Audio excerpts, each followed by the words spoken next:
Hi y'all, this is Aemok, Madam Hexe, and kayce. And this is Trouble Comes in Three. This podcast discusses scandalous topics like communication and sexual health, along with kink, leather, and ethical non-monogamy. If you're under 18, please leave us and check out scarletteen.com. For those over 18, welcome and let's get naughty. So, how's everyone this week? Oh. It's a week, but we have those, it's fine. Yes. COVID is still running rampant, 15,000 plus cases, so much fun. Yes. So this is our little weekly retreat from reality. Right. A little getaway. All right, what's tonight's podcast topic? Service with a capital S. Ooh. And not just because I'm German and we capitalize the proper nouns. There's a lot of capitalization in German. There is a lot of capitalization in German. But Dienst and Bedienung would both be capitalized because they're nouns. But, yes. Service with a capital S. What is it? What does it mean to us? How is it a thing in the leather and BDSM community? And maybe some poor examples. I don't know. Let's see where the night goes. We've got a whole bottle of bubbles. Let's go. All right. Why are we looking at me?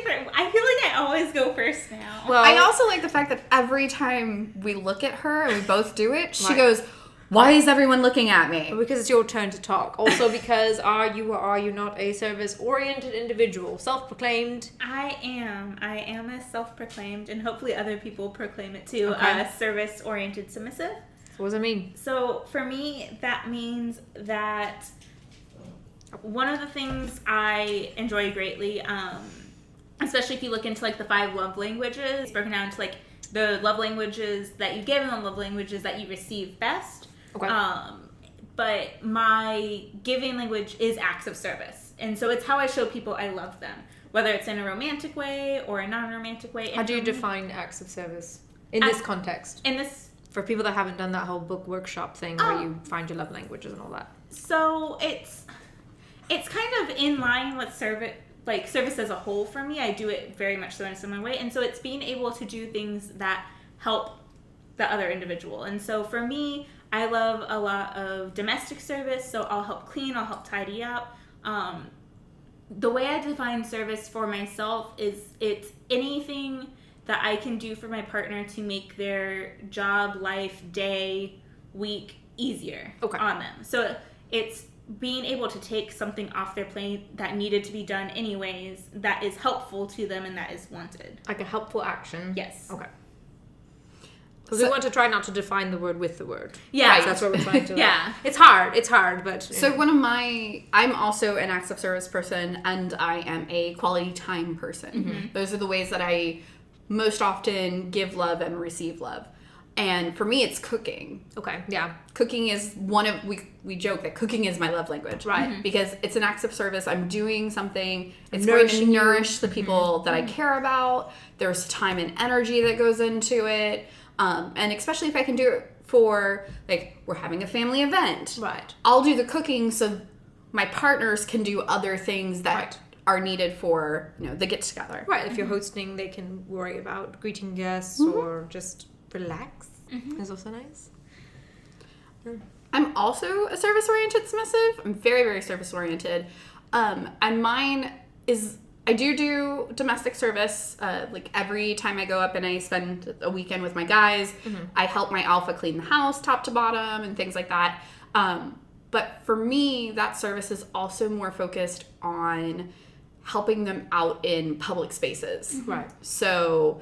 if they need something and it's in the room, I am the gopher that goes and gets it and comes back. Or if we have a schedule of things we have to get to, I'm the one that kind of keeps an eye on the time and helps, like, hey, we have to move along. We have to move along from this conversation and things like that. Very helpful. Very helpful. It is, because sometimes her alpha get into a conversation, and it's a great conversation, but we have a time commitment, and they do not like to be late. Like, that is not a thing. Well, sure, and also sometimes it's difficult sometimes to recuse yourself from a conversation or a situation, so having that intervention, personally speaking, is very, very helpful, and we're always very grateful for the interruption. And I work as like a service pup sometimes too. Right. Emotionally, if they're stressed out or, you know, we're in a space and they need some just quiet grounding. Right. You kind of provide that barrier then. Yeah. Service Because I'm human, between the not pet. two.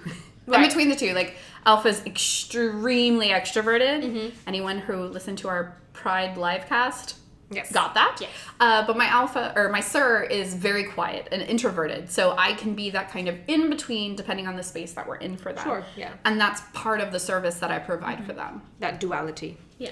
I also do service topping, which we'll talk about a little bit more later. Yes, but we'll get to that. that's with people who I'm not in a dynamic with necessarily. Right. So you got to tell me your snoot. Oh, I was just going to say one of my favorite acts of services to like give is handling calendars. You like calendars? I You like do the whole calendars. paperwork I and like the secretary I thing like too? being like secretary. I love paperwork. I love being a secretary. I love being furniture. Basically anything that can make me useful, I am down for. I want to be. It sounds kind of silly, but I just want to be there for my partner and any of their needs. You want to be Like- used, but not misused Yes. or abused. Yes. Yeah? Yes. Somebody said that to me one time. People want to be used. People want to be useful. It's when you misuse them or abuse them that's when you have the problem.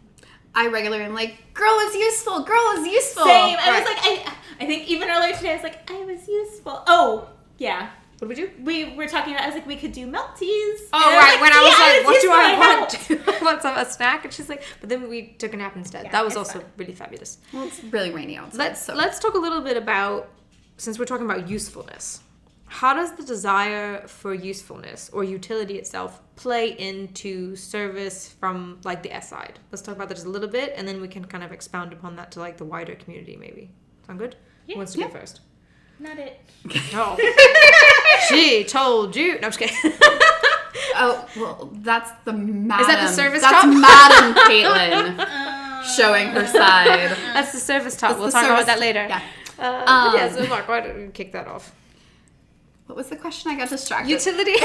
Utility, feeling the need, like being useful. Like, how does that relate to service itself? Are they the same thing? Are they, are they twins or what? For me, I've always been very nurturing in the way I interact with people. When I was in college, I was the sorority president, and then my nickname was Mama Bear. I was about to say, I didn't want to say mom friend because it sometimes has like a No, crap, Mom friend over. what do you call connotation to it? But no, I was the Mama Bear. Like, Mama Bear. I was the one where, we're having a house party. There was quite a bit of drinking going on. I would drink, but I would make sure that I was staying sober to make sure everyone enough else. that, I was taking care of all of the girls who were under me. Right.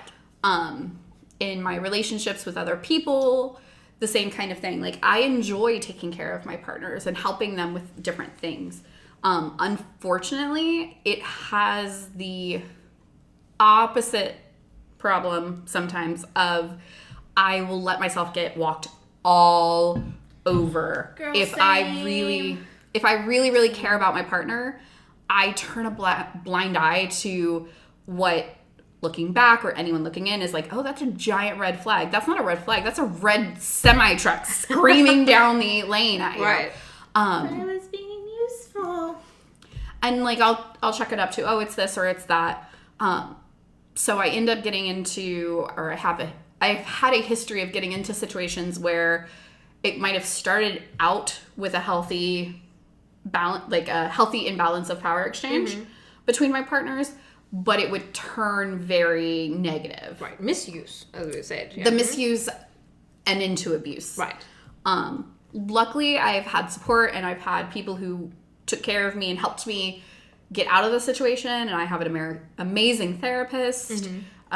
Shout out to her, who has helped me kind of come to grips with like these things that happened that were, I would look, if it was any of us or any of you guys, I would be like, oh no, absolutely, that's ridiculous. But I'm like, when you're oh, in it. but When it's, you're in it, it's different. Yeah. even looking back sometimes, I was like, Yeah. well, it wasn't really. She helped me through it. And she also has done a lot to help me identify that I can be nurturing and I can be of service without being a doormat. Yes. That's a big one. Yes. And for me, I caught on to that and caught myself on that fairly quickly into my journey, but what I didn't catch on to was I can't pour from an empty cup. And that I can't be of service if I'm not taking care of myself, which still is one of the hardest things I am learning. Yep.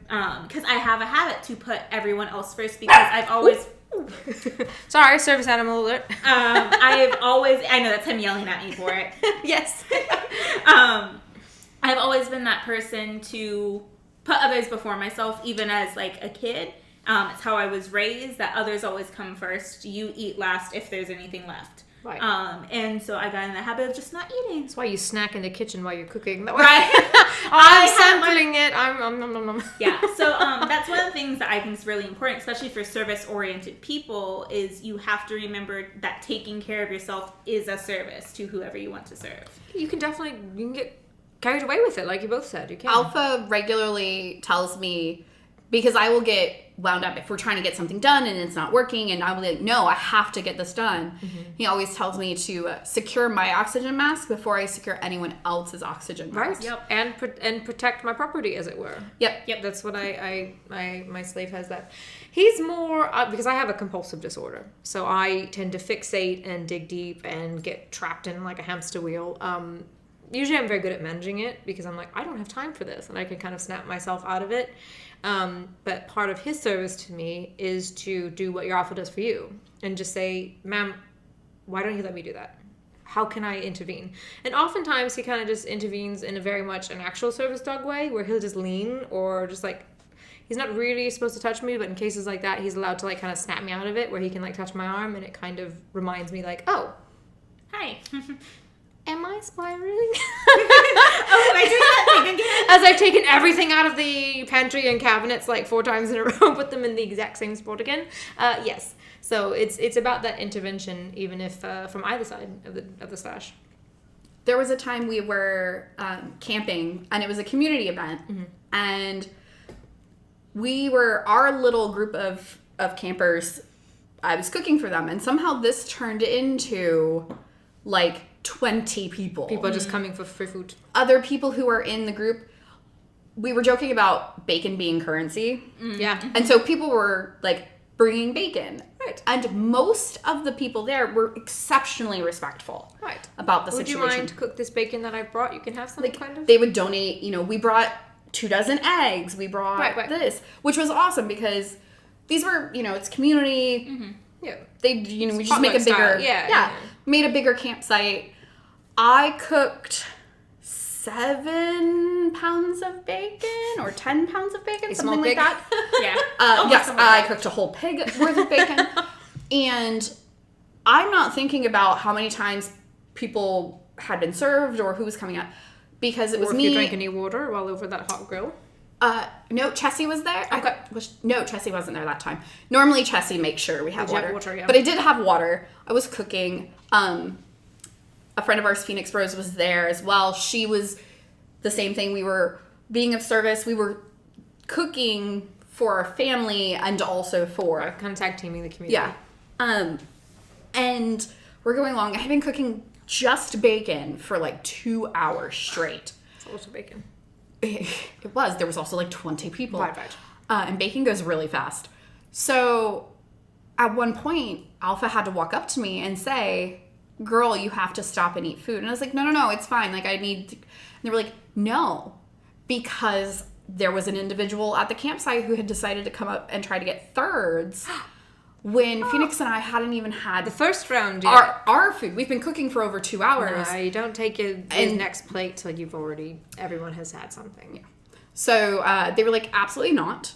And he made me, and I was like, but I had gotten to that point where I had cooked so much, the thought of actually eating anything. Well, I've had to smell bacon now for 2 hours on the grill. I love bacon, but I was not hungry, which I do quite often. And he's like, I don't care if you sit here and push that food around your plate for 15 minutes. You're taking a 15-minute break and eating. Okay. And I was like, okay. But it was that, I'm so focused on helping other providing people. A good service and helping these other people that my alpha definitely has had to step in and be like... And I think in that example, part of it is your desire to be of service. And part of it also is because you're a reflection of your dominance. Yeah. Mm-hmm. You don't want to be possibly misconstrued as providing bad service or not being helpful because it reflects on them. So there's like that double whammy for this guilt feeling a little bit, I think, to continue when you should probably just take a break. All of my service, whether it's community public service or non-lifestyle community service or anything like that, everything I do is a reflection of my family. Right. And I never want it to look back that my family has people who are lazy or who don't keep their commitments. Right. What you got on your Same. No, I was actually I was going to say the same thing, and that it comes to the point where sometimes you get so caught up in providing service that you don't want to be seen as you aren't willing to help, especially on a community standpoint. So. Do you ever have, with your experiences on overdoing it sometimes, in your helpfulness, both of you, this question's for both of you. Have you ever found that when you realize that you need to step back for a minute, even if it's just, like your 15 minutes of baking, cooking, or whether it's, for this portion of this event or convention, I can't work during these hours because I'm either mandated to rest or I've realized I need to rest. Have you noticed that because you're normally so balls deep that... has anyone ever kind of been like, well, why aren't you being helpful now? Has anyone ever kind of pushed back on you for not being helpful in that case? For me, not necessarily in a negative way. I am pretty much, even when I'm not supposed to be working, I end up working. My first event I ever went to, I ended up working in the dungeon. Right, but that's the problem I'm talking about, yeah, right? But so the thing is, that's always kind of been on note with me. I was specifically told that I could not volunteer at FPE because I was teaching. Right. But for me, I felt very guilty about that because I felt like there was so much I could be doing to help. But at the same time, I also taught my classes, went to a few other classes, and then sat in my room and didn't go to the dungeon either night because I was so overwhelmed. And I didn't get any negative commentary necessarily, but I did get a lot of people being like, "Hey, where are you? We saw you earlier," or "Hey, I want to talk to you more about this class." I'm like, "Cool, can we schedule sometime tomorrow?" Right. I ask because I find that sometimes when you start setting boundaries, healthy boundaries for yourself, that people that maybe weren't misusing you, but were working towards that, kind of almost grooming you for misuse, push back. Yeah. I have had certain individuals just assume that I will do whatever they need. See, that's because I'm an S-type. So I have had that. Yeah.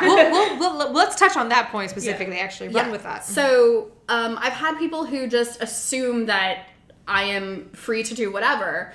Particularly because, they might know me or they might know my family. And my immediate response, Sir taught me very well, very early on, is if it's something that I can do and I have time to do and I have spoons to do, I can do it. If they have told me to rest or I need to rest so that I am able to be of service later, to just say, "Oh, I'm sorry, will you please talk to my sir first?" Right. If Sir says I can go do the thing, that normally shuts it down. If people are just being like, "Oh, well, you're an S-type, I can use you." Because they don't want to go to my Sir and be like, "Oh, well, I asked your girl to do this thing." Right, and they'll be like, "Why did you..." Why am I the second person? So I tend to just, and that's, please ask my Sir. Right. That's how that works. Yeah. It's like kindergarten, right? Like, if it's not yours, don't touch it. Don't touch it. Don't take off with it. It's not yours. You have to ask who it belongs to. Period. And I have quite a bit of leeway, especially at events, because I'm generally on staff, like either core staff or lead staff, or I'm teaching. But if you're just at like a social or something, someone's like, "Hey, girl, get me a drink."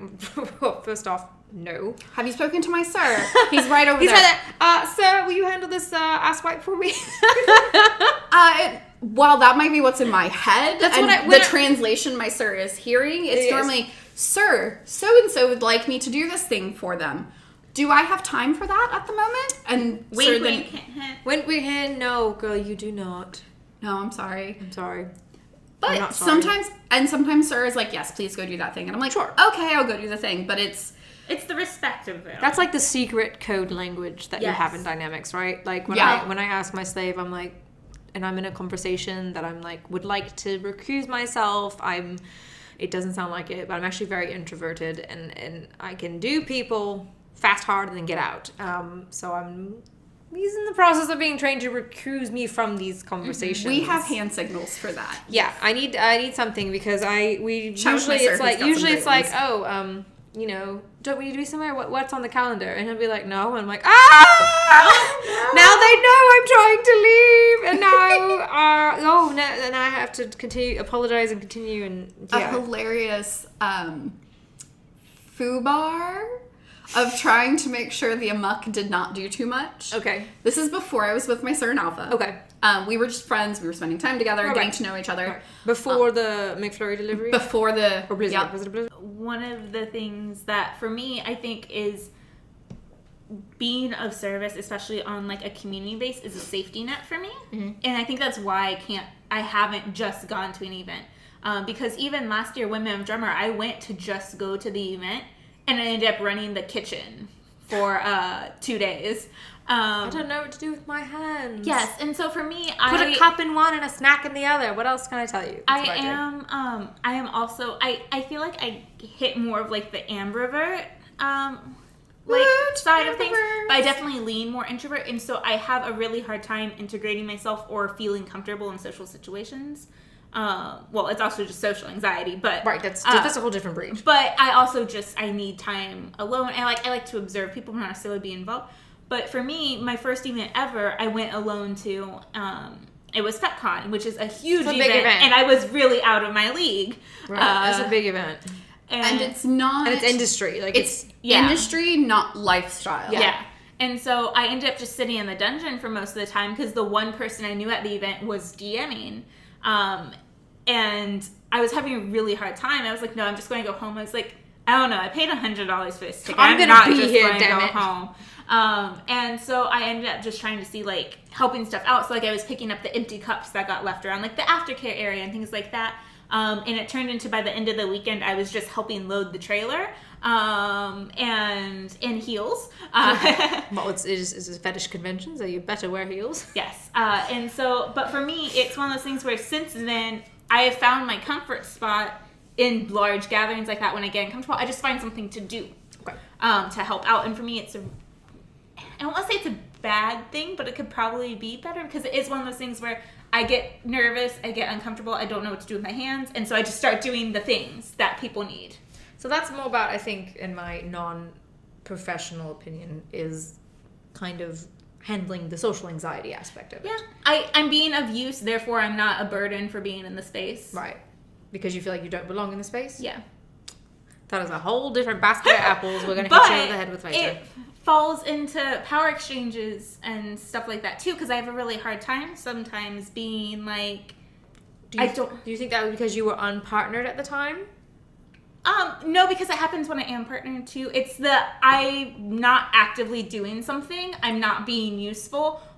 I'm not doing enough for this relationship. We're going to revisit that. You have a snoot. I do have a We're snoot. going to touch on your I'm not doing something at this moment, so I'm not useful. But go ahead. So for me, I'm very service oriented all the time, even at work. I tend to be like, oh, I can get that scheduled. I can do that thing. My boss will be like, no, so-and-so can handle that on their own. Not because I can't do it, but because I tend to be like, oh, well, I have those skill sets because of my previous job, so I can get it done twice as quick as that other person. And he's like, but that's not your job anymore. Okay. Yeah. So you probably should cut that whole thing. That's That's fine. But what we can get from that is that this is not something you just do in lifestyle events. Right. No. This is just part of your DNA. This is part of something you do. That's just you're nurturing, like we talked beforehand. You want to care and cultivate. And I will absolutely say that in between serious dynamics. Oh, yeah. I had about a 3.5 year break between being in one dynamic, getting out, and then getting into a newer dynamic. Right.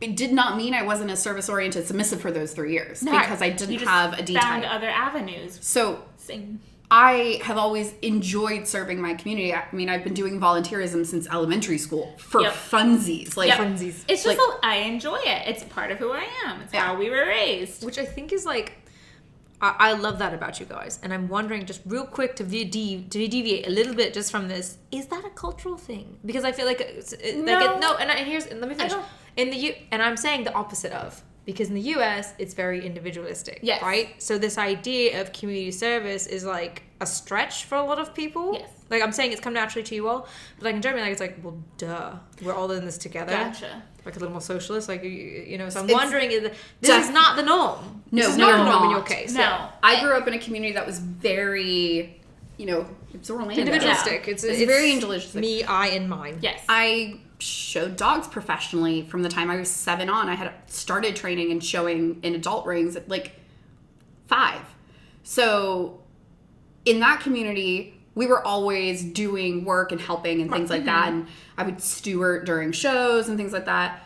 And then when I got into middle school and high school, I worked with disabled students and sports teams. And it just continued.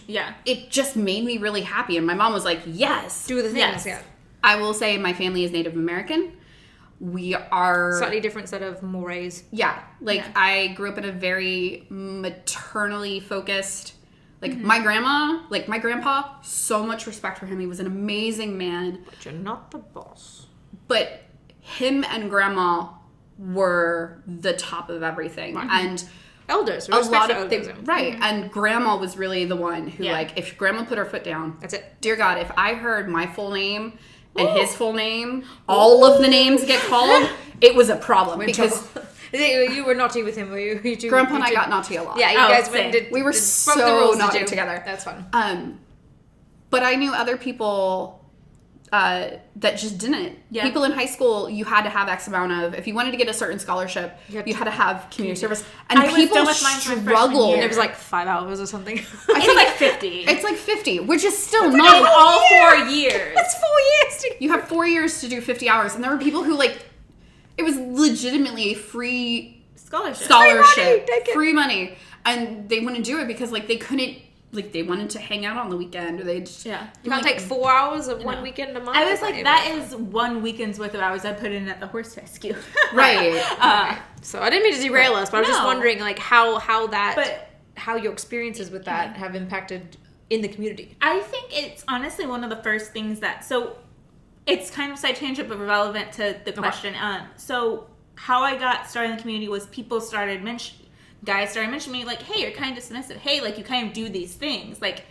Because as a child and as a teenager... In the vanilla world. They called you submissive. Yeah. And, that... In the dictionary kind of term. But that, and, as I got older, kind of hinting towards BDSM, which is what made me research it. But, no, just from kindergarten on, my mom has always been very big into volunteerism. My nana always volunteered at the schools, and grew up with her.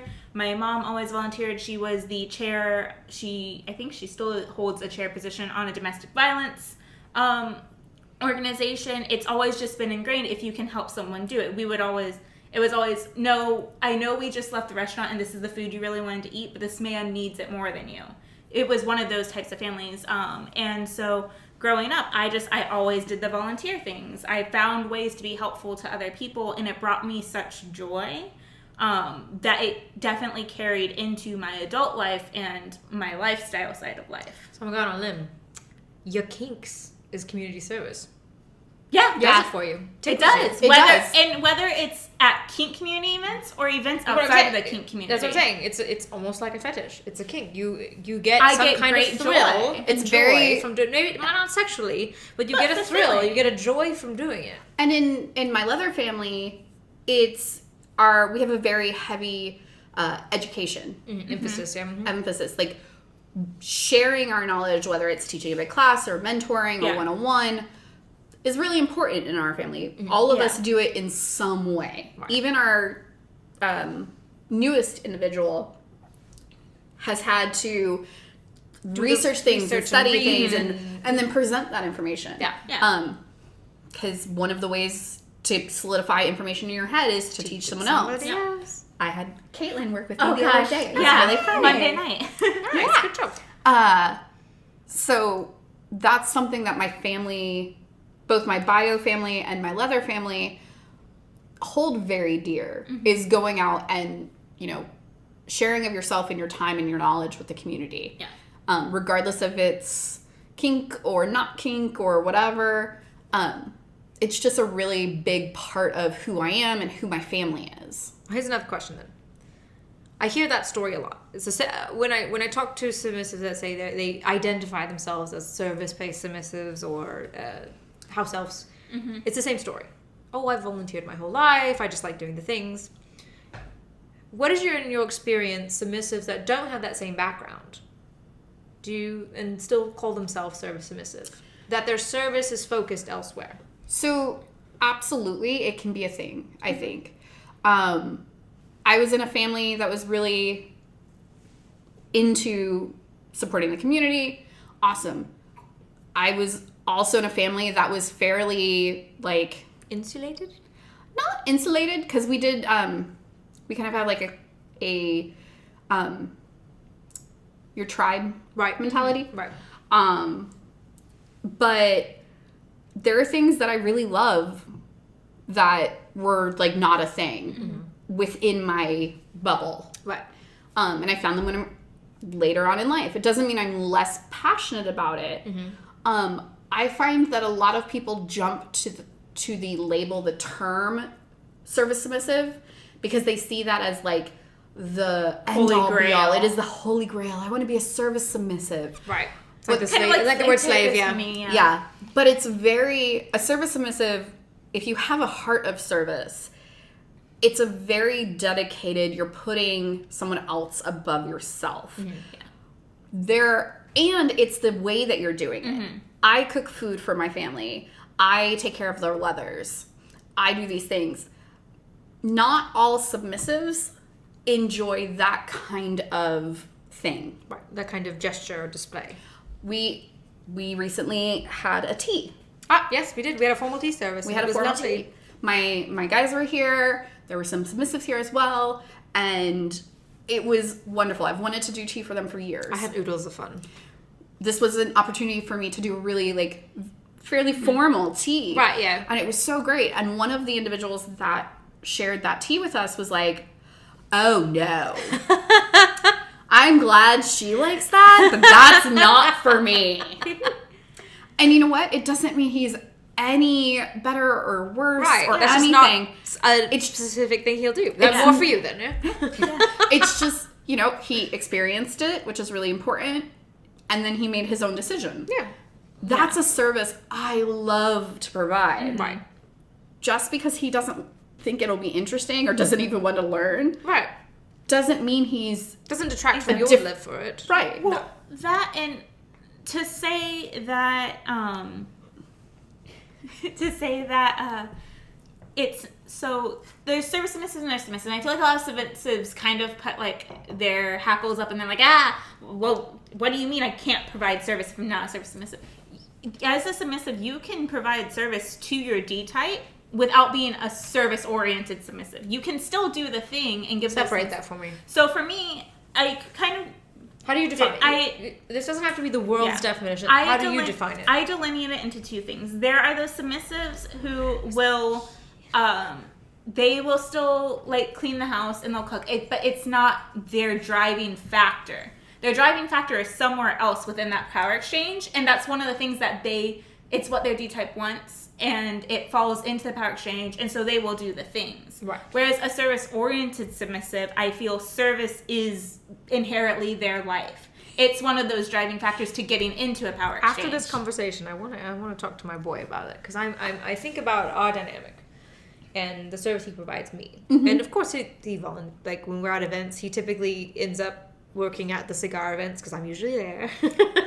And so he'll have a tray with lighting and cutting tools and ash and place to ash, and so if people need help or they don't want to light their own cigar, he's trained to do that. He can do that. He's part of our contract is that he provides group service for our budding family, but also just people. It's defined as people that are dear to me, so I can kind of delineate that. But I think he might fall in your other category. I don't know. Like, I know he's volunteered in the past and he likes to do these things, but I'm trying to see where the definition is. I mean, I'm going to ask him because he can only tell me. Yeah. I'm projecting, but I feel like he would say he is a service-oriented because he's service-oriented to you. He wants to do all of those service things, those drive for him, for you. Not necessarily in a group setting, which doesn't make him not service-oriented. It's just that it still drives him for his power exchange with you. If that makes sense. I don't like to vacuum, but I will tell you, I am super excited to vacuum because Sir hates it. And I will go. You can take it off his plate. Right. And they have a huge. Their house is not dainty. And carpeted. It's carpeted. And they have several pets. They have three of them, not including Alpha. Yeah. There's a lot of pets in the house. Well, there's only 3 pets. It's not really a lot, but I don't. That's not something. But I will tell you, getting to do the floors at their house makes me tingly inside. Yes. It's that happy. I was useful. I did something that they don't like to do, and it made their life better. Yeah. Let's look at it from the other side. Service topping. Story of my life, y'all. Because you're switch, so you do all the things from all directions. Which sounds exhausting, but also really fun. Yes. I guess I'll start since I'm started this conversation, I guess. I would consider myself a service top. Mm-hmm. And here's why. I like in my dynamics and in my interactions with, and let's talk kink community for now, kink and leather for now. I like being a provider role. Whether it's a provider of information, because, I have the European perspective. I also, I'm young, but I've been in this for over a decade, that kind of thing. A surprising amount of experience that I can offer if somebody asks. I'm not one of those people that just solicits information because it's they didn't ask. So, yeah. Whether it's providing, I have a very good day job, so whether it's providing financial incentive, you want to go to this event, but you maybe can't afford to eat and go. I'll buy you dinner. I won't even really ask you. But because I'm a top, I kind of swoop in and do the thing. Because we'll get to presumptiveness later, right? Yeah. I'm not looking at you because you do it. Or just, I was wait, what? You do something anyway. But also little things. If my boy is having a rough day, part of that top may be let's take a nap together. Or when I had my kitten, it was, she had a bad day. I'll pour a hot bath for her. I'm taking care of what belongs to me. Mm-hmm. So it's providing this utility and this function, but from a slightly different lens, I think. Mm-hmm. It's the same action, but a slightly different lens. And I think the intent is where the differentiation comes from, yeah? Kind of in both ways, it's taking care of the property. Yeah. Mm-hmm. Either the S-type is taking care of the property themselves, or the D-type is taking care of their property. Right. Yeah. Because they want to. Right. Because damn it, I'll do what I like. If I want to pet your head and braid it while we watch TV, I'll do it, goddammit. Blum blum. What's on your snoot? So, funny enough, you should mention service topping. So, for me, I actually, in my last dynamic, and it's still kind of a gray line that I've been toying with, I have it as a limit. I am a very service-oriented. So that's the thing, though, is a lot of people were a lot of service subs can service top because it's a service. I'm doing a useful service, so I'm not stepping out of my right. For me, it still makes me uncomfortable in my own brain. I have a hard time reconciling with it if I were to top someone else, even if it's out of service. And so it's a really, really, really fun line. But I've honestly got it in Madam Hexe right now is getting wet at all of the ideas that come with it. I want to say something which we'll probably edit out, so that's why you couldn't peg your last sir. Yes! No, but so here's the thing, is that's actually the example I was going for. Leave it in. I had a partner who really enjoyed pegging, and for the longest time, him and other people tried to get me to see it as a service. And for me, it's just something I could not do. So much to the fact that I actually wrote it into my letter of consideration is I cannot be dommed into topping. Oh, I thought you said will not peg you. Just that I cannot be dommed into topping. It's something that's always made me really uncomfortable. Okay. The only thing I found that I can sort of get away with my brain being okay with is wax play. Because it's creating art. We talked about it earlier. It's creating art, and it's super indirect, so I'm not actively hitting someone with something. They just happen to be under the wax that's falling from the candle I'm holding. Oh, no, I spilled the candle. Okay. Right. I'll buy that. I'll buy that explanation. That and the one time all of the times I've topped wax, it's been from a point of safety concern, which kind of overrides me. If someone's safety is at risk, I will step in with my panther side, which is it's as choppy as you will ever see me. You're doing it wrong. Stop. Well, yeah. Because they wanted to do wax, but then the partner wanted to take the wax off the bottom with a knife, but had never used a knife before. Right. And I have done wax play on myself. I've removed wax for myself with knives. Right. I have the knowledge and skill set to do it safely, and so before they go in like this to their bottom as they were trying to do, which, for those of you who can't see, is basically stabbing their partner. I'm going to cut it off you like a steak, not graze it off. You don't need to take the whole skin; it will come off, please. Right, and so those are the few times I have topped and felt okay with it. So I was like, I'm doing the service in a safety aspect. Yeah, that's fair. My slave doesn't have a problem; he'll service top. He hasn't service top for me, but I haven't asked him to do anything. He's spanked me. He has. He's emergency topped. He has emergency topped at parties and things like that, and he will provide spankings. I think you joked last night about just having him. I was joking because I was in the middle of working, and Kaitlyn was coming for an impact session, and I was caught up with work, so I was still typing furiously on the computer, and I made a joke to my slave. I was like, maybe you should just tie her up and hit her with a stick, and he's like, I'll do it. Oh, well then. He was very feisty. He just wants to hit me. Because then I said, and I laughed and I said, well, is that because it's a service to me? Like, because you want to take that obligation or that thing from me? Or do you just want to hit her with a stick? He's like, yes. Which is so funny. And prior to that, I'd asked, because I was getting my body massage after my my bath, because, I need a full lotion massage because I'm that bitch.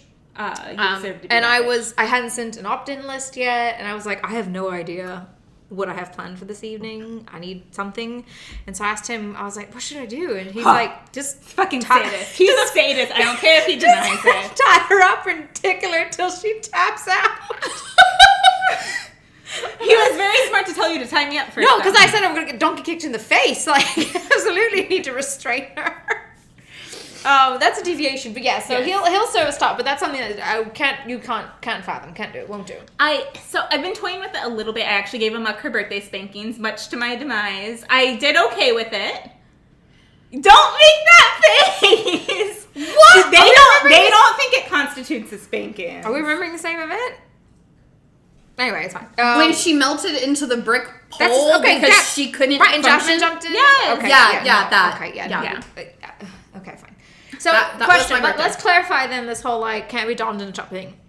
You can't top at all, or you can't top someone that you have a power exchange with. I can't really top at all. All right, and that's fine. But some people just don't like to do it. Yeah. Period. And for me, it's because there would be people who, my ex-partner would be like, they want to do this thing. I know you can do this thing because you used to do it to yourself. Right. Do it for them. I was like, I can't. And he's like, I was like, I can in my brain. This is going to be really bad. I'll talk you through it. I can walk you through it. I can be the bot, and for tops, I can be the bottom for it and walk you through it to help you learn. Okay. I can demo and I can be the teacher and the demo bottom at the same time. I like that. I cannot top. Okay. All right, that's fair. That's fine. I was just wondering if there was a delineation there, but not really. No. Okay, that's fine. You, as a switch, tell me about your service topping. So how does it differ for you on the inside, or is it the same kind of squishy feelings? So I am truly a sadist. I like to inflict I think pain. Everybody is deep down. I don't know. Have you met Kaitlyn? Yeah, I have actually. Yeah, but we'll get to that. We'll revisit that. But yes. If there's giggling, it's probably because the dog is licking her face. He's a service animal. Is joining us. He's offering service. You're distressed. Mm-hmm. He felt her distress. So I am a very cruel sadist.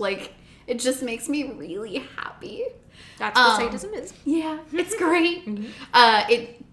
If you ask my alpha, if the little side shows up, you're doomed. I find that to be a trend. Most people's littles are twats. They are. Most people's littles are sadists. The hilarious part is my real little, when I actually little, is not. She's very sweet.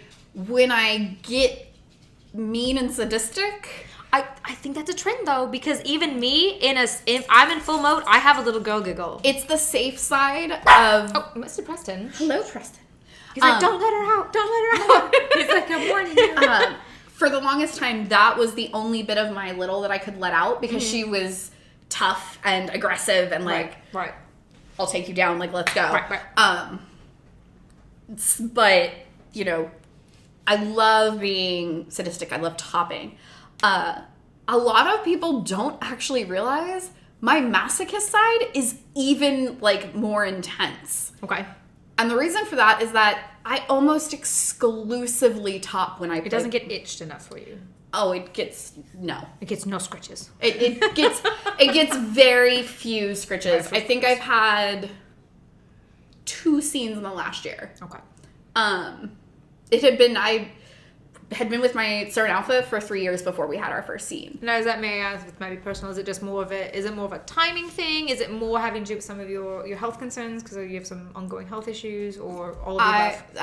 I am a genetic mess. I'm the awkward X-Men. It does not actually have to do with that. Okay. My guys wanted to build our relationship Not based on play. not based on play. That's fair. And we had to get to a point where we felt really comfortable and we could do the thing, and we had done our negotiation for it because we have a very intense negotiation contract in addition to our dynamic contract. Right. The play talks are separate for us too. We also don't get a lot of time to play, and I don't get a lot of time to play at events because working them all. we're constantly working. Constantly working. And that, it's hard to play at an event if you're running things and teaching and doing stuff. No. So that it eats into it. However, I do top a lot. Yeah, you get asked to do that. I get asked to top a lot. Specifically rope and impact stuff. Right. Most frequently. Which I love. Yeah. I love rope top. Like Sometimes you want to be the pinata. Right? I love rope of all kinds. Right. And so it's really interesting because I actually had one of the owners of FPE a couple of years ago had made a comment. He's like, "Oh, but you're not a masochist," and I was like, "You've known me just for because 8 I years. don't get to do the thing doesn't mean I'm not the thing." I am absolutely the thing. Yes. I broke someone's hand on my ass one year. Yeah. You have a thick bum. I do a lot Oh, lot of squats. Yep. Me too. That ass though. That ass. If someone tries to break their hand on my butt, I'll have to break their face. But that's a different conversation. But I like to get punched. to get punched in the butt, so. I like to get punched in a lot of places. They just happen to be punching my butt and like ruptured Nice. all of the blood vessels Dumb. and little I'm sure. I'm just kidding. Right. I'm just kidding. Accidents happen. Well, I mean, maybe. But he stopped the scene and walked off, so You're like, oh, we're done. it's like, oh, okay, I guess we're done now. You have another hand. Right. But for me, topping, it's a different kind of energy than being in service or playing with my guys. I enjoy having the control over the other person. Even when I do impact scenes, they generally involve bondage of some type. Well, that's your bread and butter, as it were. It's also what tiny. you're known for.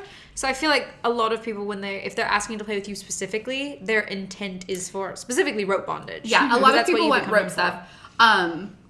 And I do like rough body play and rope and things like that. But even if I'm just doing like an impact scene, I'm just doing like rough body play, I'm tiny. You are small, yeah. I'm only 5'2". I'm wide, but I'm short. So I gotta like restrain you so I can keep you in place. I got tiny legs. I ain't chasing your ass. No. So I'm back here. gonna tie you to the thing. I might give you enough rope just to like get yourself in trouble and like get caught up in it, but I'm not chasing you. If you run away, that means you're calling the scene. Yeah. I'm waiting until you get your ass back here. Right, I'm not coming. No. And I tend to top a lot of tall guys. Yeah. I top a lot of really tall guys. That's a rope. And so that seems it's a thing. Now I think in the case of visiting really quick, you're not getting to bottom a lot, specifically for rope. I think because you're so well known for rope, I think people are afraid to tie you because they think you're going to critique them. So I will admit there were a couple of years that I really struggled because I had an ex who was not very kind about the fact that I am short and squat. And would tell me... He was your partner. Yeah. So he could see, right? Like he knew you were short. We and owned wide. a house together. So he knew what you looked like when you became partner. Okay. Yeah. All right, just checking anyway. And he would teach classes, quote, I'm going to quote the classes. Air quotes classes. About rope with varying bodies. And literally told me that I don't look pretty in rope because I'm too big. For those listening at home, I'm about 230 pounds. I disagree with that sentiment. Right. But, that's whatever. If anything, you just feel He's entitled the to be design wrong. so much more. He's entitled to be wrong. I kind of like it when it, kind of Yes, squishes it in looks and so kinda, pretty. They pumps get to over mold and you stuff. into the form they want you. I think rope looks good on any body, but Yes. that's just my opinion because it's an aesthetic choice for me. But anyway, you were saying. But so for like a year and a half after that, I really struggled with approaching rope tops because I had baggage. I had a lot of baggage because the few times we did play, especially at the end, because we played really a ton until we moved in together and bought a house. It's a whole thing. And at that point, he decided he didn't look nice in rope. Okay. Yeah, pretty much. Just pretty getting the much. timeline straight. Yeah, and then I stayed with him for 3 years. It was a terrible decision. That's right. But I came out with a lot of baggage. Yeah. And so it did take me about a year and a half before I approached someone to tie me. Okay. Part of that was because I am very bendy. Right. This is all pre-diagnosis. Okay. So I did not know that I had a genetic mutation that affects my collagen. I didn't know any of these things. I just knew I was bendy as fuck. Right. And I like rough play. Right. Most people I knew either didn't tie bigger girls, which is fine. That's their preference. You're allowed to have preferences, but you Yeah. don't get to invalidate me while having your preferences. Right. So they either pretty much only exclusively tied very tiny girls, which is really common in the rope circles. Yes. Or they tended to kind of do like lighter, fluffier rope, and I wanted like Heavy bondage. heavy. Single pseudo suspension type bondage. A single photo suspension is like my regular, like, I just need to go up for a quick second self-suspension. Right. I wanted like, Full I body. want to hurt. I want to cry. I Torture want to rope. be, I enjoy rope love that torture makes my rope. body Uncomfortable. uncomfortable and it pushes me and it's endurance based. Right. And so it took about a year and a half until I approached somebody for it. After that, I don't see a lot of people who have skill sets that I trust. That's fair. And rope is dangerous, so I'm with you Rope on is that. very dangerous. Rope is extra dangerous because of my mutations, which I am now aware of. Right. So I tend not to I tend not to approach people Right. about it because either A, I get in my head about they're not going to want to do it. Right. Or I don't know a lot of people who tie that kind of really harsh Right. stuff. I mean, Safely. when I go to other places, Right. I know them because I'm like, oh, my friends in Atlanta do this kind of stuff, but I don't know a lot of people locally. to do it. Gotcha. I also, with my guys, I have restrictions on my play. Sure. So I have to talk Naturally. to them prior to any kind of play stuff. And do you do your own negotiations, or do they kind of do that for you, or do they I tend to do my own negotiations, and we talk about what I want to do. Like, Gotcha. I want to play with Mono Hexe. I'd really love to do blah, blah, blah. Right. We'd have a discussion about that. Right. When I went to Frelicon, I have some friends up there who I know very well. We've been tying every time we get together. We're doing rope and stuff like that. I'd ask permission. Right. So we went through the different people that are up there who do different types of scene, who I might want to play with. Right. And the guy said, like, this person is okay, this person is okay, that person is not okay, this person possibly okay, check in with us. Right. Also, if you're gonna do rope, if you're gonna be restrained and tied to something, you have to have, except for this person who they've met in particular. I gotcha. Except for that one person, I have to make sure that I have one limb free. Right. Okay. Like, one limb has to be unrestrained. Okay. So that I can fight back if need be. Okay. For something. All right. And that I was not allowed to play privately with anyone. Sure. except for this one person who we all know. So you get your restrictions kind of in advance, and then you're armed with a plan, as it were. And if I go to an event and hey, we ran into each other, I'd love to play, I can either message them or call them. They trust me that if I do make a decision to play with someone, it will be in a safe context, within parameters, and that I will follow up with them immediately. Right. So we've talked a lot about what service is, what it means for us, how we apply it in our lives, and whether it's leather or not. But there is a specific flavor of service that a lot of S-types within dynamics and even within communities kind of practice, and you hear it a lot, and it's called anticipatory service. Yes. I love it. You are Yes. anticipating a need or desire. You know what they want before they even know they want it. Exactly. Which is a practiced skill. Because when it's done wrong, it's called assumptive. Where you assume that I wanted or needed this thing. And as a top, when you get assumptive service, like if my boy brings me something, whether it's a drink or a snack, and I don't want it, now I feel in the back of my mind this weird obligation, like, do I consume it? Because if I drink this thing he brought me and I don't like it or I didn't want it, now he's going to keep doing it because he thinks I liked it. And then if I say, why the fuck did you bring this to me? It's a little bit like, oh, I just thought you might like it, and he came from good intentions. So as the service-oriented submissives in the room, let's talk a bit about how you dance around the line between anticipatory and assumptive, and kind of maybe how you got to know the difference between those and mishaps, perhaps. So I'm going to start off with, even if you are like the queen of anticipatory service, you're going to fuck that shit up. 100%. Yup. Because preferences change. Preferences change. A space changes the dynamic. We need to do this other thing. One of the things for my family is they like their glasses to remain filled. Like if their glass is empty, that's a problem. Like their water glass. So I train myself to keep an eye, even if we're chatting and stuff. You'll notice that I'll start, even with you two, I like look at our glasses to figure out like, oh, does anyone need a refill? Does anyone need a refill? And refilling this? Like, But there are times when I'm like, I don't really know, because like I can tell like, oh, they kind of want to like wrap up and move. If I refill it, now they're committed to sit here a little longer. And I will, would you like a May I fill your glass? Yes. Or just, like, point I your do this glass kind of up. like hand thing where I like tap them and like look. Yeah. So they know And it- they can tell me yes or no. It's not going to be disruptive. Yeah, you're not interrupting the conversation. You're just trying to like on the sidelines. And that still falls into anticipatory service. You anticipated them wanting to leave. them wanting to leave Yeah. or them needing another drink. It shows that you were looking out for it and you were aware of it before they realized where they were at, possibly. And so I really like that tool. I had to use that tool a lot. It's also... You were forced to guess. That is not the same. We'll get into that in a second. Preach.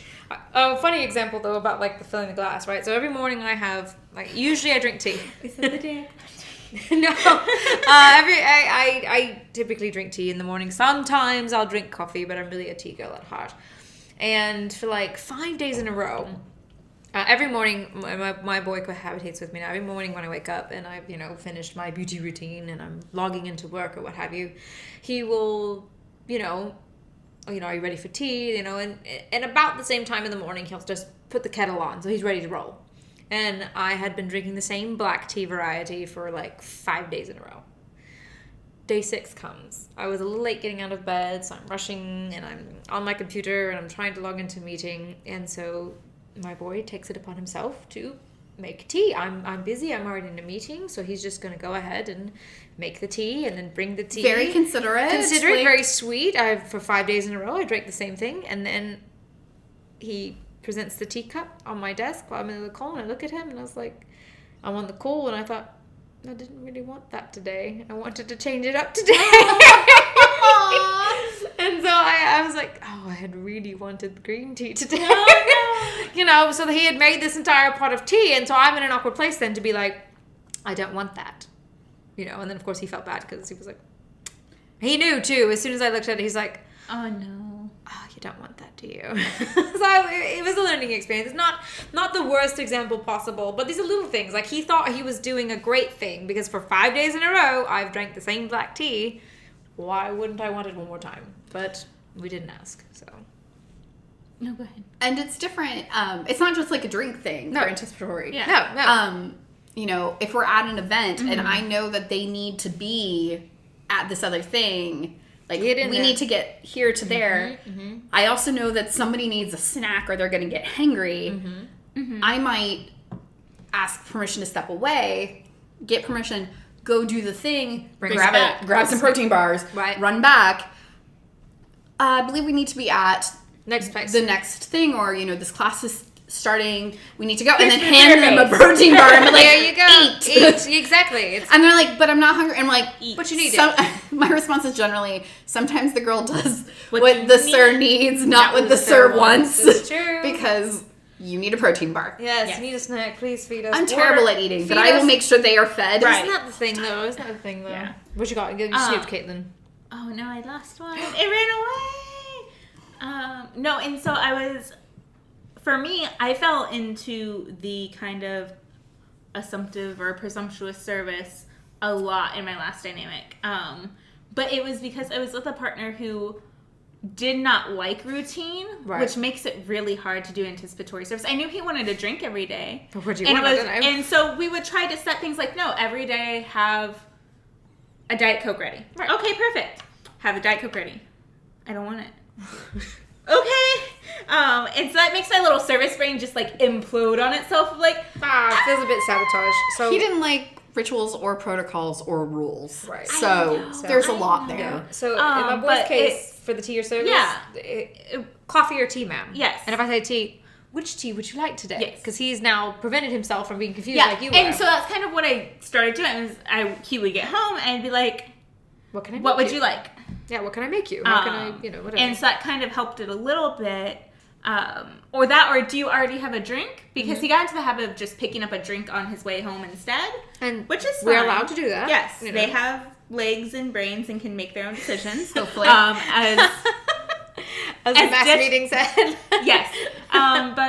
And so for me, that was kind of one of those things where it's like, I always feel like I'm failing, but my drive to want to give anticipatory service is well. But a lot of times I've learned that kind of my loophole for it is it's still anticipation if you ask if they need the thing done. Right. So it's not necessarily... Like, one of the most recent examples I have is you had a fantastic vacation. I did. It was lovely. And so they were coming back. I knew that they were getting back late at night. Her slave was probably going to be extremely tired. And so I messaged because us 9 hours to get back from the woods. And I was house sitting. And so I put in the chat. I was like, is there anything I can do to help you and your slave not feel extremely pressured or tired when you get home? Or, like, prepare the house for your arrival. Right. And for me, that is kind of like that anticipatory, like, you're going to be tired. I'm anticipating you're going to be tired. I'm anticipating he's going to be exhausted but not want to say anything. Right. Because he's a good boy. Because he's a good boy. And it deviates. Like, we asked you to come, to feed the cat, that kind of, that kind of thing. It was a step above, which I think is also part of anticipatory. It's kind of like going above the requirement or the direct order maybe a little bit. Another anticipatory service that That was anticipatory. Yes. Thanks! Service! So useful. And so one of the big things that I would do in my past relationship, it was one of the most well-received services that I had in my past relationship. Mm-hmm. And it's going to be I'm telling on all of the S types, but reminding my partner of people's names before they get to end the conversation. Please help me, yes. So I would see someone walk in, I would see them head over, and so I'd hug him, I'd lean on him. We were always very touchy-feely when we were out at bars. This is and so-and-so. I'd just be like, Master so-and-so and their partner so-and-so are walking up, and he'd be like, thank fucking God. See, this is what I need, and I always talk about, you should be like a politician aide. Like, you should have in your back pocket all of the people that we fucking talk to. And who they're connected to. Oh, this is why I have a girl book. Exactly. Yeah, he needs a notebook or something, because he's always like, I'm like, yeah. He's like, I don't know. I was like, what can I do? That, or even, hey, Master Sense's walking up. Their slave had surgery last week. Right. Oh, hey, how is X doing? How are they? How are they recovering? This is the thing. Yeah. So very useful anticipatory service. He's to in the other room. I hope he's taking notes. If not, he'll do it when we... All right, when we listen. Shall we do final thoughts? Yes. Yes. Final thoughts on service with a capital S. So we talked a little bit about means to us, different flavors of it, and kind of how it's ingrained in some people. That it extends beyond just the kink and leather community. And I think it's also important to note that service isn't necessarily required for submission. It's true. No. Littles, pets, they might not necessarily have a service portion to their dynamic with their partners. Right. It doesn't mean they're any less of a submissive. Right. And like you said, there's some submissive that will do these things for their dominant, like clean my floor. I will do this because you've asked me to, and that's our arrangement. But I'm not going to get all tingly-feely about it. I'm going to just do the thing. And that's fine, too. That doesn't make you less of a submissive. No, not it at means all. You just don't like to mop. And that's fine as well. Yeah. And like aemok's example, she hates to vacuum, but because it's for her sir, it's a different tingles in it. I explain it kind of similar to how I explain MS versus DS is you're on parallel tracks. Right. You're not going to this level and then missing out by not going to the next level. Right. It's just they run parallel to each other. Right. I think everybody engages in service, whether they think about it or not. You know, if you make a partner a snack or a friend a snack, this is an act of service. This is an act of love. And that's what service is. It's an act of love. It's a display of love, whether you want to give it that name or not. That's what it is. So I think the world as a whole could use a lot more of that, particularly nowadays. And it applies to our relationships. It applies to our communities, whether they're kinky or not. And again, have fun with it. Have fun. Yeah. Fuck If it up. Try again. Yeah. That's the important part here, right? Yeah, definitely. I mean, I'm a big fan of if it's not fun, don't do it. Yeah. Yeah. Now, not everything I do is fun, Sure, but but- the afters are fun. Right, and exactly. like the giggles and stuff. So, Exactly. it has to balance out. Right. This is a great service. It's just not necessarily for everyone. Yes. Right. Exactly. And on that note, remember, Trouble comes in 3. and get fucked. And do some damn service while you're at it. Getting fucked's a service, right? Something like that. Sometimes.